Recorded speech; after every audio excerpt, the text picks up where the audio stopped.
Hello and welcome to the Local Business Legends podcast. In this podcast, we interview experts and successful local business owners in the home service industry space. I am your host. My name is Jordan Richards. I have generated millions of dollars of additional revenue for local home service businesses through the use of digital marketing. Today, we are going to be sharing the secret sauce of how we did just that. Today, I'm joined by Jay. He's the king of podcasts all the way down from Seattle and is going to be leading the discussion today. All right, so let's get right into it. So Jordan, tell us about yourself, man. What's your why? Why you do what you do and how you do it. I know you're crushing it, helping all the local home business services, in the area as well as across the country. Who is Jordan, and how did you get to where you are right now? Yeah, thank you for the question. As most business owners, I started my business to put food on the table. Ever since I was little, I was always interested in business, and I also loved art, and I guess art and business combined create websites, and it's just become a passion over the years. And I really, as of now, I really get my kick from when a local business owner sends me a text that just says, "Hey man, this stuff is working," right? What you're doing is helping my business grow. It's helping me put food on the table. Profits are going good. Business is growing. I love texts like that, and I just get such a kick from that. How did you make that entry? Have you, where was the genesis on you getting into the digital marketing space? I mean, was it something you picked up right out of side of high school? Was there a thing that triggered and this is something that I want to do? Yeah, so I kind of have a weird story of how my digital marketing agency got started. I was actually working for a local home service business, not as their marketer, not as their website guy, just as one of their worker bees in their business. And the business owner really wanted to grow his business, and he was having such a hard doing that. He kind of was hitting a plateau, and as he was looking for a marketing company that could really help him break through that plateau. And as he was trying a whole bunch of different companies, no one could really help him get over that. And finally, my boss one day, he just threw his hands up. He said, "Hey, I've had enough of these marketing companies. None of them can get me the results I need to grow." He turns to his employees. He says, "I'm bringing this in-house. Does anyone here know how to make a website?" And at the time, I was going to college for website design and marketing, and I said, I raised my hand. I was like, "Hey, I know how to do websites." And he's like, "Sweet, you're now the head of marketing for my $2 million local home service business." And like I said, I was pretty young at the time. I was like, whoa, this is a big deal. It kind of scared me a little bit, and but I was like, this is my shot. So for the next several years, I really dumped my whole heart and soul into creating a system that worked for his local home service business, and his business started growing. Right? Huge shout out to him for letting me letting me learn on his dollar. But we were able to eventually make a system that works, and his business started growing. And he's in a couple communities of other local home service business owners. His friends were seeing his business was growing, and his other entrepreneur friends were asking him "Hey, what marketing company are you using? We can see you growing. We can see your websites are working, your Facebook ads, your Google, all this stuff is kind of working for you. What company are you using?" And he's like, "I'm just using some guy named Jordan." And they're like, "Well, I want to use Jordan." And all of a sudden I had 4 W-2s coming in from 4 different companies. I was doing this same system I had set up for this first company for 4 companies now, and their businesses start going, and they're also in other communities, and their friends had friends, and I realized there was such a need in the marketplace for an SEO company that wasn't sketchy and that could actually create results and that actually was dialed into the local home service industry. And that's when I realized, let's turn this need into a business. And I turned my first four bosses, my W-2 bosses, into my first four clients, and that's kind of how the business got started.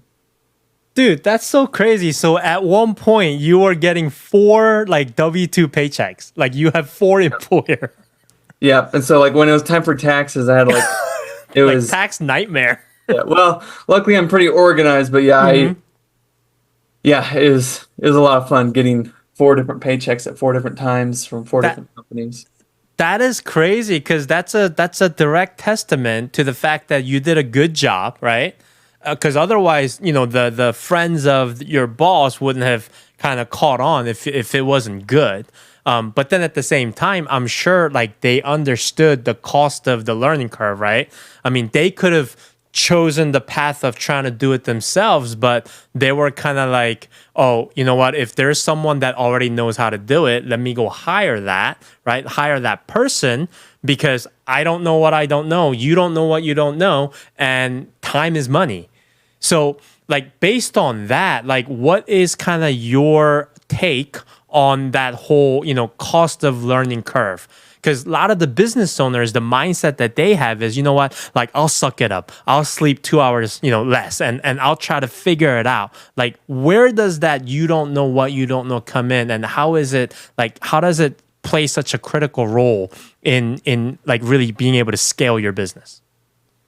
Yeah. So, with my strategy, like there's a couple different parts. We do like the SEO, the Google ads, the Facebook ads, the website design.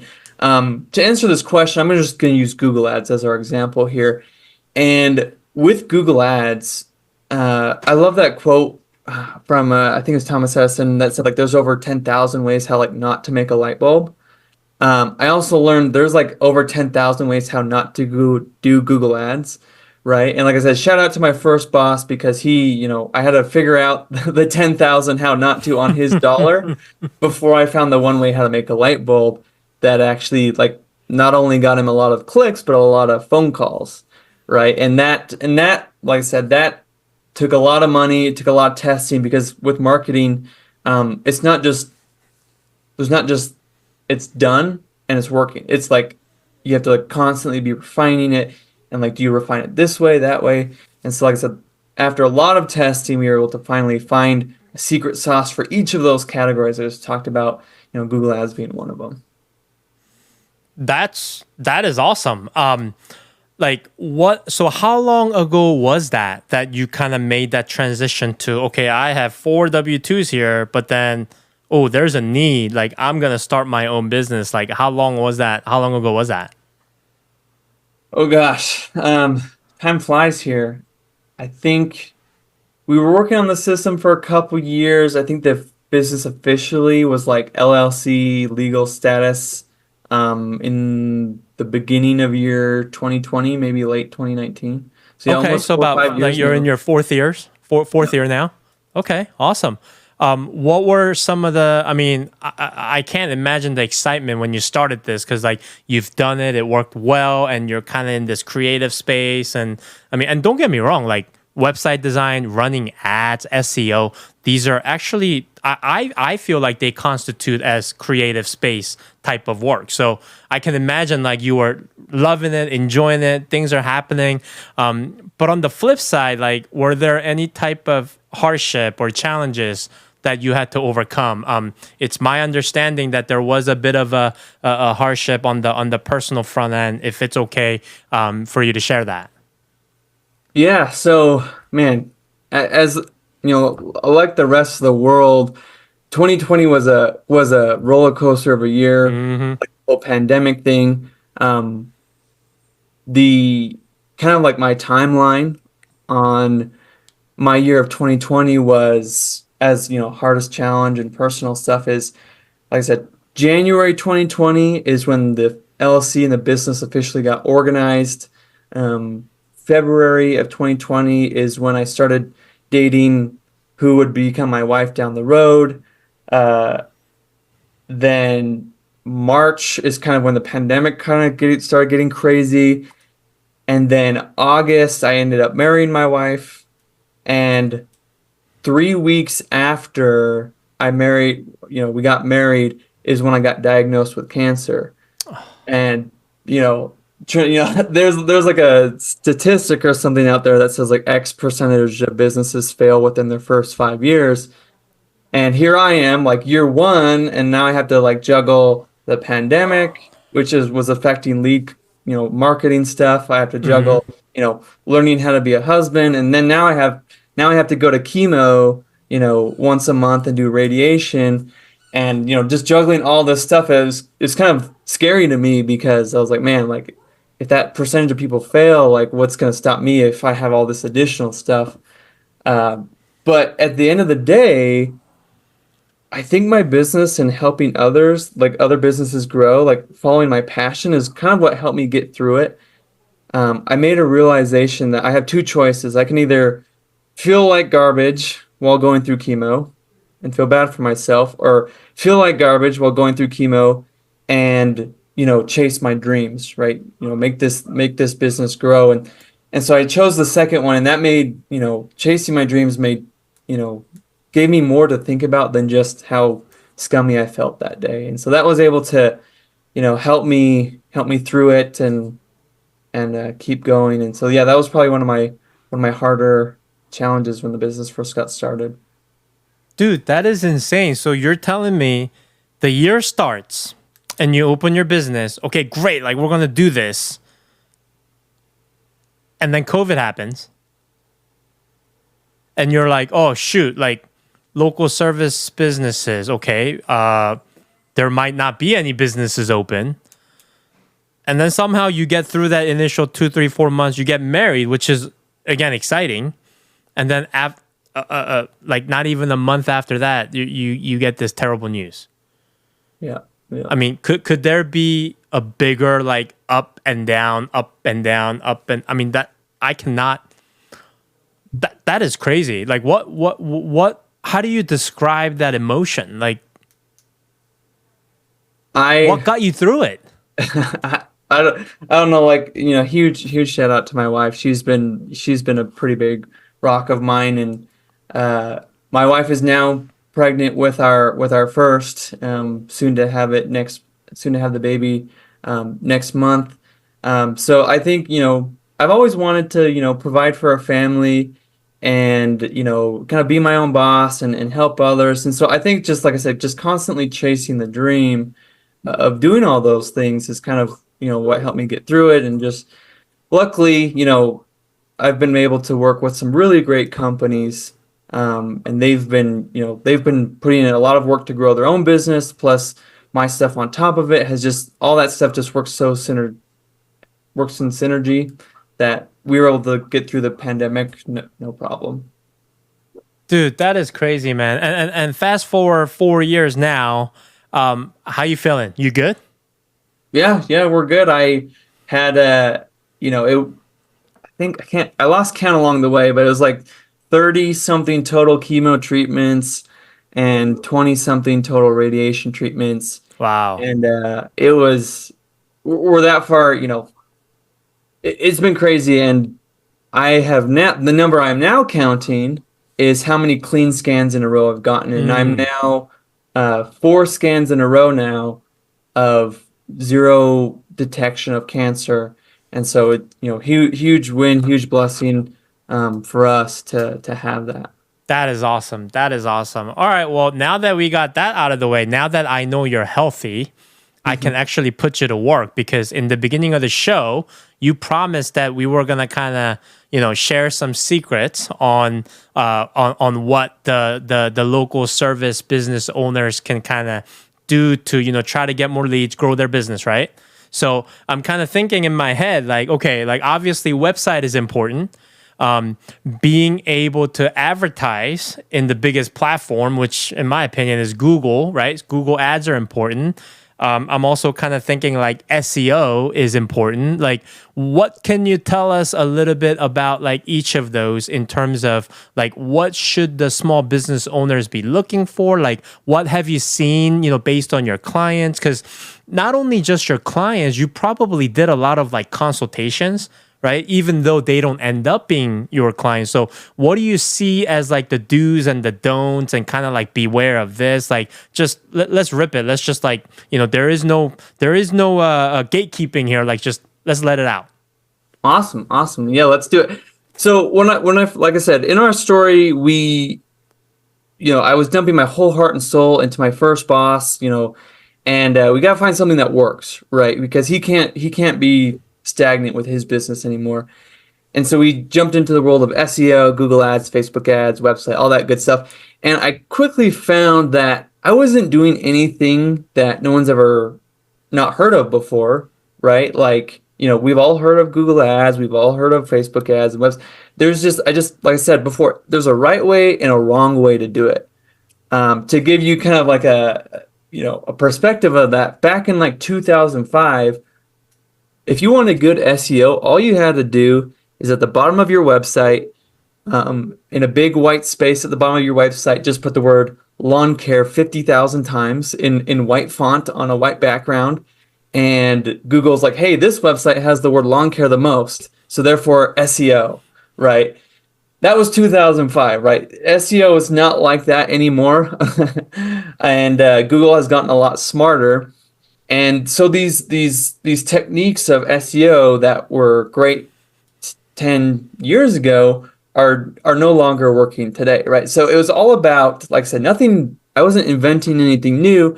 I was just making sure I was doing the things that we all know, but in the correct way, right? So starting with websites, everybody back in the day, if you just had a website, it was awesome, right? It was somewhere on the internet.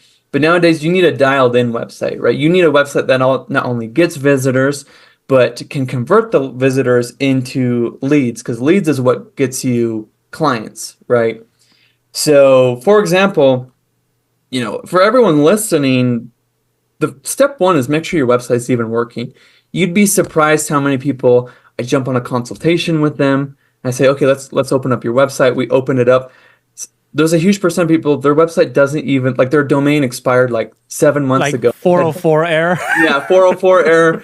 They didn't even know it was down. Or like you click on a button and it doesn't even do anything. Or like they have like their free quote form and you fill it out, you push submit, it does nothing, right? So, with WordPress plugins and this and that, things like to break. So step one, just make sure your website's working. Then, once all that is working, you want to make sure your website's very call to action centered, meaning, okay, I need to know, without scrolling, right? I should be able to land on your website, know exactly who you are, what you do, where you service, and how to get a hold of you. Those 4 things, if I don't know those things without scrolling, that's a big improvement to your website. And so yeah, as far as secret sauce number 1 with the website, make sure it's working and call to action centered, right? I mean, making sure it works. It sounds like such a Captain Obvious thing, but like you said, like, you come across a lot of businesses that like doesn't work. Like, should this be something that is like a regular maintenance, like checklist kind of thing? Like, once a month, once a quarter, just kind of, go into your website and click around and make sure, everything still works and things like that? Oh, well, I mean, with my clients, we're in there minimum, like, once a month, right? We're always optimizing things in the background, but like just a quick scan, quick look at the website at minimum should be once a month, right? We get to do it automatically just because we're tinkering around. But yeah, if you're not looking at your website at least once a month, then you don't know how many leads you just lost out the window. Assuming you're getting traffic, because just because you have a website doesn't necessarily mean it's doing anything for you, because if no one knows your website exists, if Google doesn't know your website exists, there's not really a point of having a website. Right. So is it fair to say that website is probably kind of like that top of the list, like have it first, make sure it works, and then you try to get traffic to your website, and that kind of leads us into running ads? Yeah, absolutely. We actually, for onboarding with my company, the websites that we create for our clients are worth about $6,000. but we give all of our clients this 6 grand website for free because I don't want to spend a single penny of their Google ads or Facebook ads budgets sending people to a website that I'm not confident in. Yeah, so absolutely. If, before you ever think about SEO, Facebook ads, Google, just make sure your website's dialed in first. That needs to be thing number one because Okay. everything else doesn't matter if Right. it goes to a clunky website. Right. It's like you're those sign flippers on the streets, right? They're like, hey, come get your car wash, and then you pull up to a car wash and car wash doesn't work. Exactly. Okay. Exactly. Okay. So yeah, and then so speaking of sign flippers, there's a whole bunch of ways to get people to a website. My personal favorite is Google Ads because it's basically if you have it dialed in right, it's a math equation, right? And we have right ways and wrong ways to do it. SEO is great; it takes a little bit more time. Branding is awesome, right? There's so many ways to get people into podcasts or into their website through podcasts, SEO, all these things. But Google Ads is where I like to focus on first because Google Ads is more like a funnel or is more like a switch. It's either on or it's off, right? And as long as you have a Google Ads budget, you can be on and cranking as long as you do it right. And the secret sauce that we have found with Google Ads is everybody's so focused on getting as many clicks as possible. And that is great for getting as many clicks as possible. Some clicks don't benefit your business. So, for example, if I'm a lawn mowing business, if somebody types in the keyword lawnmower repair and then my lawn mowing service pops up, that's not somebody who's looking to get lawn mowing service, right? That's somebody looking for lawnmower repair, right? So you got to make sure you have the right keywords. And then, like I said, don't focus on getting as many clicks as possible. Focus on getting the clicks that actually turn into phone calls and leads for people looking for your service. Too often when I do like a consultation for somebody, I find that they get a ton of clicks every single month, but they get very little phone calls. And I ask them the question like, hey, do you want to get less clicks at the but in exchange we'll get you more leads? They're like, how is that going to work? Because you got to get the right clicks from the right interested people. Because at the end of the day, if you're giving the choice between 1,000 clicks and one lead or 100 clicks and 100 leads, every business owner on earth would take the one that gives them more leads because leads is Absolutely. what gives them work at the end of the day. Absolutely. I mean, at the end of the day, it doesn't matter how it gets there. As long as it's a lead, it's good. Like 10 clicks, 100. I mean, what good is a click? It's kind of like what I always tell my clients, like, what good is a view on a social media if all they do is just view and not do anything with it? Right. Awesome. I love that. So what is the process of trying to figure out like what the right click is? That's quite the journey. It's going to take, like I said, marketing is all about testing. You got to test, right? You got to test a bunch of different keywords. You got to test a bunch of different ads.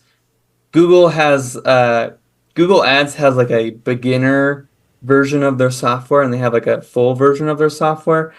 Don't even bother with there's not enough settings in the beginner version. Like both are free, right? So if you're going to do it, make sure to do the professional version because beginner one, there's just not enough settings to get it dialed in. If you ask any Google Ads expert, like what's one of the first things you do when setting up a new Google Ads account, almost everyone will say, step one, turn off all the recommendations Google will give you because those recommendations are all about how to give Google the most money possible. We're not here to give Google as much money as possible. We're here to give our business as much money as possible using Google as a tool, right? And so that, you ask anybody and they'll tell you, don't follow the recommendations Google will give you because it's just to make them more money. Got it. So where does like SEO come into play? Like, could you have so step one, like you built this website, it looks good, it works, right? and then you're running ads. So just because you're running ads, then like you don't really, if you're gonna run paid ads, then you don't need any organic traffic, so you don't really need SEO. Like, how does that work? Yeah, great question. So you could theoretically run Google Ads for the rest of your life and be just fine. However, that's not Google Ads is by no means an asset, right? If you the day you stop paying Google, you disappear from Google Ads, right? There's no asset building whatsoever. With SEO, if you grow your SEO the right way, like I said, everything if you get nothing else from this podcast, there's a right way and a wrong way to do digital marketing things, right? So if you do SEO the correct way, over time, SEO can become an asset where you can start getting clicks and leads for no budget at all, right? And so Google Ads is great and it's instantaneous. Like, right, if you make a Google Ads account today, you can be running ads tomorrow. You can be at the top of Google tomorrow at the cost of money. But the cool thing with SEO, if you do it over time, you could turn off Google Ads and still get, 10 leads a day as long as your SEO is set up correctly. And, if you're a local business owner who one day wants to sell their business, you could also build that into your sales price, because how valuable would it be if you're like, hey, here's this, and this work vehicle. Oh, and by the way, we have this website that has so much SEO in it that, your business grows itself, right? So that's why SEO is just as important. It does take longer and more time. It takes time and energy and expertise versus Google which takes money, right? So I never really understood that, and I guess that's why I'm in more of the content game, not the SEO game. But it's like, okay, so is it just like the very minuscule knowledge that I have? Like, we just make a daily blog post and we just keep saying the name of my town and the business that I like. Is that how that works? Like.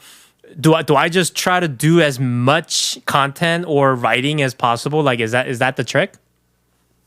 If it was back in 2005, the answer would be yes. Okay.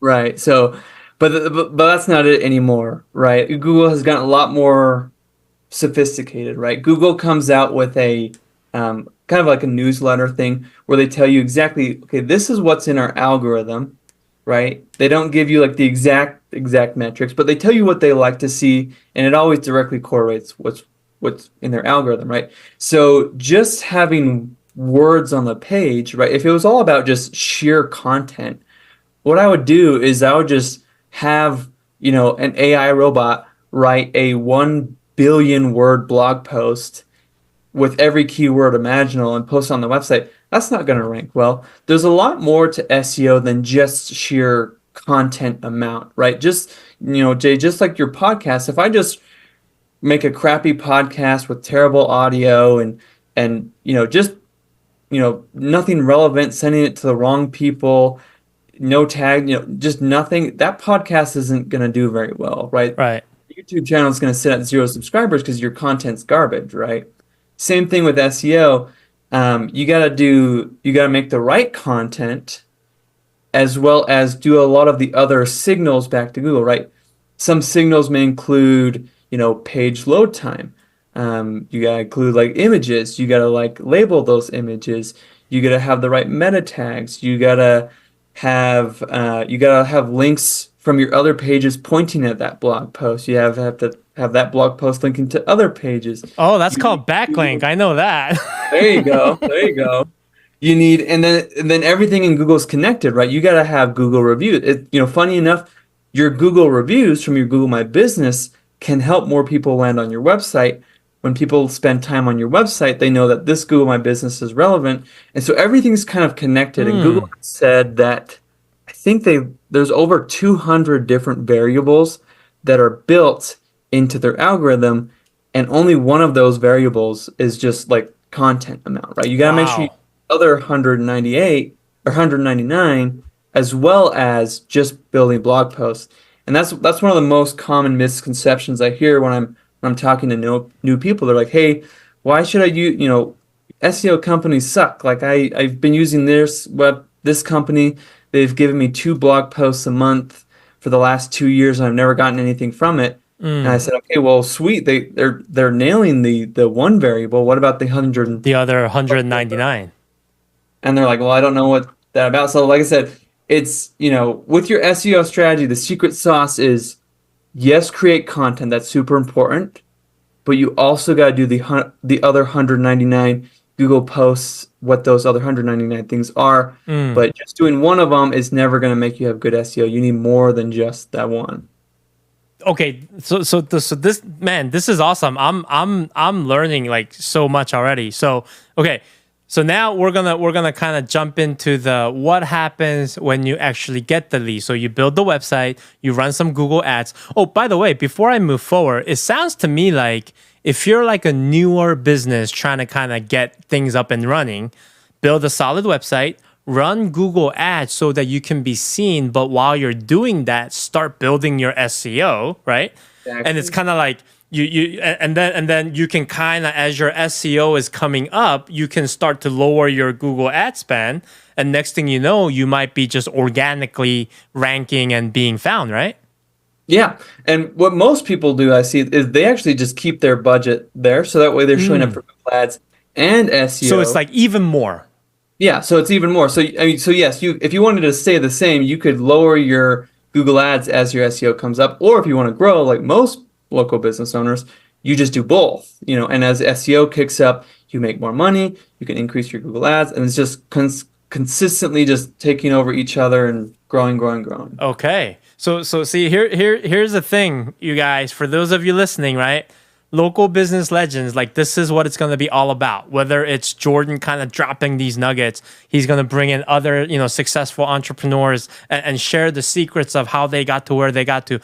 Today is like Costco sample. Like this is the thing that you get, right? Like you might sometimes I feel bad, but I still grab 2 anyways. So like we're giving you like 1 or 2 nugget. Like you heard him say like there's 200 variables, and we talked about like one of them. So we kind of have to like get to the next one, which is, all right, so you did all this and like a lead came in or a phone rang or whatever, like, because I gotta assume you could do the best job you can as the digital marketer and get them all the leads and phone calls. But then if they can't handle it or close it, all that just kind of goes to waste, right? So what tips do you have for business owners? Like, okay, like I got leads, now what? Yeah, love that question. And it if anything pains my soul more, it's it's when I call a business owner and I say, hey, I saw we got you a bunch of leads this week. How'd those leads go? And they say, oh shucks, sorry Jordan, I've just been too busy to answer the phone.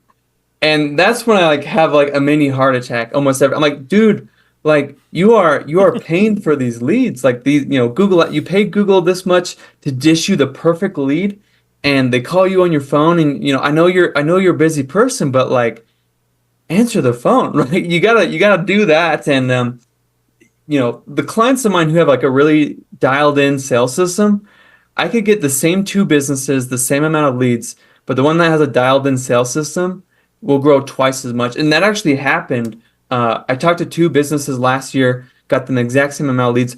One business almost doubled, and one business barely stayed the same as they were the year before. And the only difference was their conversion rate, as in, if 10 leads come in, what percentage of those leads turned into clients? One guy, the lead comes in, 1 ring, maybe 2, it's answered, he takes care of them. The other guy goes to his voicemail, he gets back to them when he has time.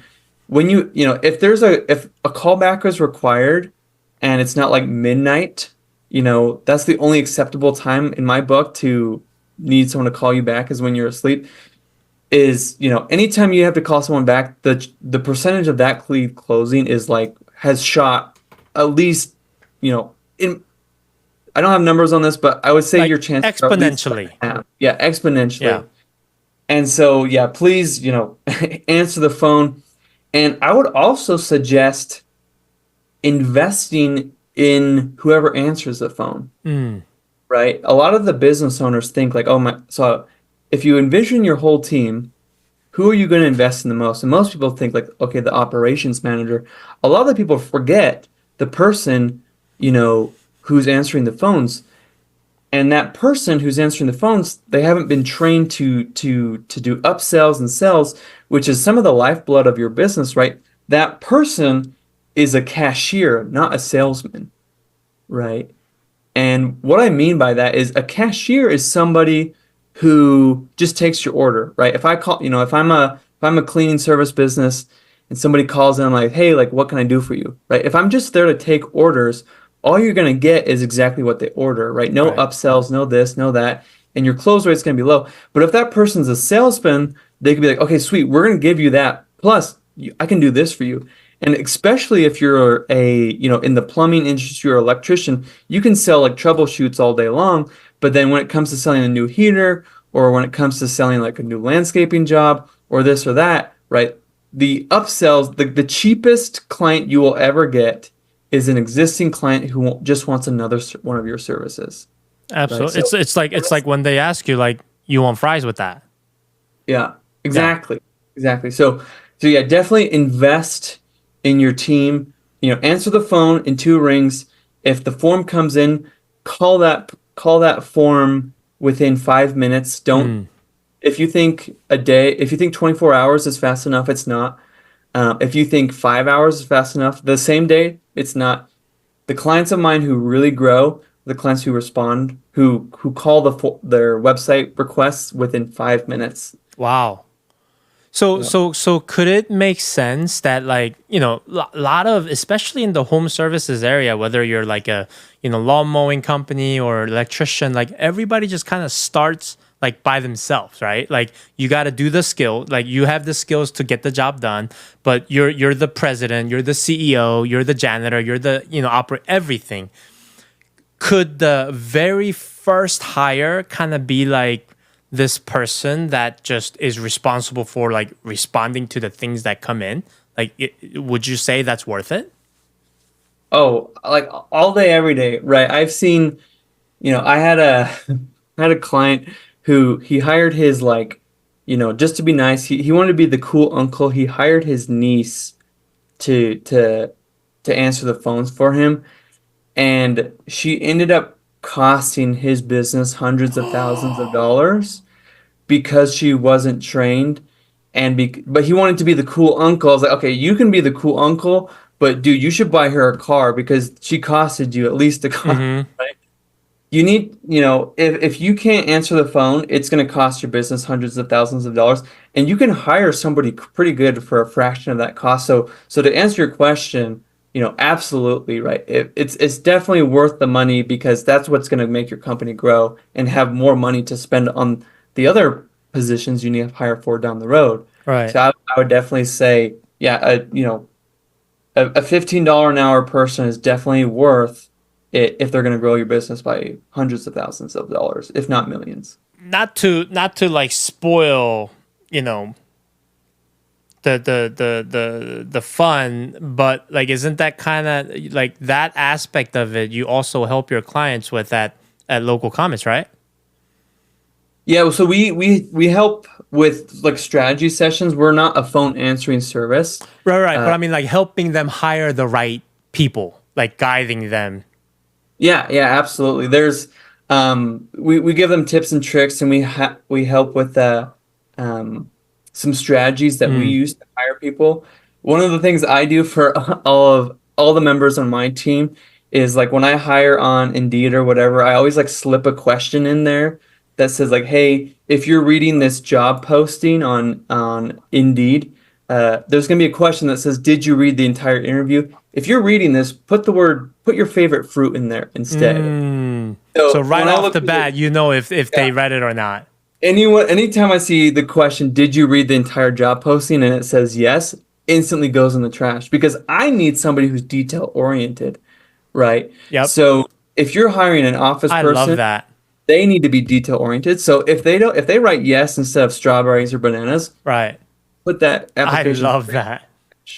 I Straight love into that. I love that. Okay, okay. What about like when you get a review, right? Like, what about like responding to the review? Like, does that help the business be more visible? Like, from you did kind of mention like reviews do help SEO. Like, the responding to review, or maybe even like responding to it quickly. Like, does that help at all?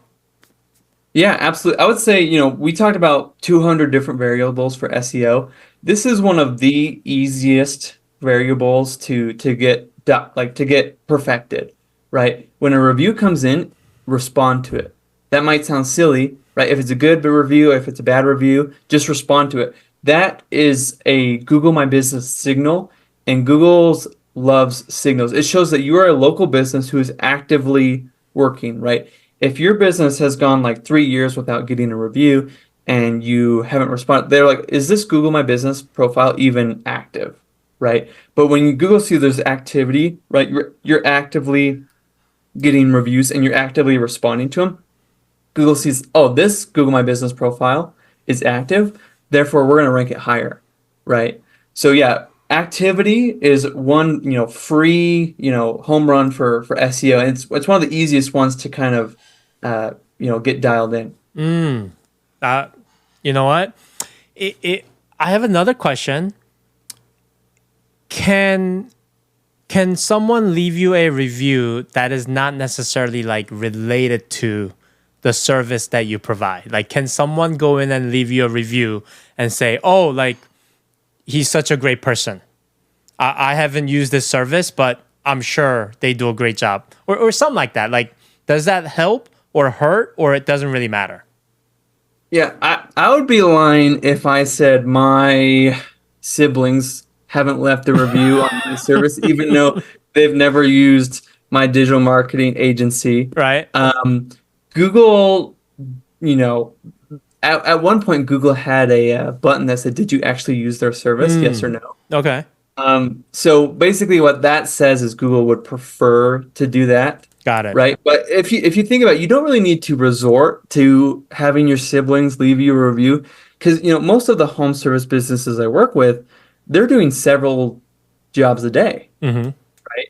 And so one of my clients who got over 100 reviews in a single year. Basically, he just told his employees every time you finish a job, go knock on the door, go find the business owner, do whatever, and give them the QR code of our Google My Business, and literally all they have to do is scan it and push submit, right? It's just 2 steps: scan, submit, right? So if you can cut down that friction in leaving the review, getting reviews is super easy. You won't need to resort to getting mom and dad and Is it uncle. And okay if they don't write anything? so Like, just yeah, do you can five have blank star, don't reviews. write anything? Yeah, so I mean, you can always do that. There's nothing wrong with. I mean, it's not going to hurt you at all, and it's only going to help. But the best reviews you can so not every review is weighted the same. If you can get a review that has that's in your local service area, that review is worth a little bit more. If you can get a review with like a picture, that's worth a little bit more. If you can get a review with like text that says something about the service, that's worth a little bit more. So yes, mom and dad can leave a blank review that says like, "Oh my gosh, Jordan's awesome," but you know, I only have one mom and dad, right? You have 5 customers a day who can be leaving you reviews with Right. pictures with this in various locations in your service area that will be weighted even stronger when it comes to Google reviews. Got it. Got it. Okay. Okay. Awesome. Awesome. Last but not least, like, what about like following up? You mentioned like you should try to pick up the phone, immediately and try to follow up. Like, let's say, let's say something, like the business didn't happen right there and then. Like, what's the long term follow up look like? Like after that initial contact. Yeah, so long story short, try and sell them right then and there, right? If for whatever reason you can't, you need to be following up with that lead daily for the next 2 weeks, right? You need to Daily. be yeah, daily. And a lot of people think that's overkill, but I can't tell you how many people have uh, called, one of my clients would follow up daily.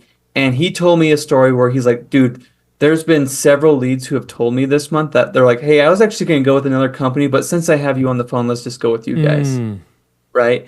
People want the service, right? People called you for a reason. They have a big old to-do list. It's on their honey-do list to get this company that performs this service, right? I want to get this off my list. It's super valuable to them. Don't feel like you're bothering them because they came to you, right? From as far as inbound leads come, right? Don't feel like you're bothering them. Call, text, or email every single day.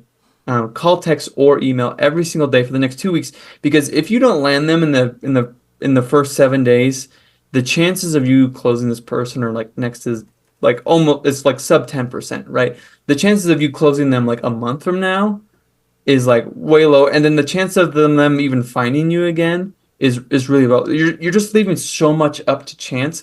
Let's just cut the variables out of it and say like, okay, I'm gonna follow up with this person. They said they're gonna talk to their spouse. It's the next day. What did spouse say, right?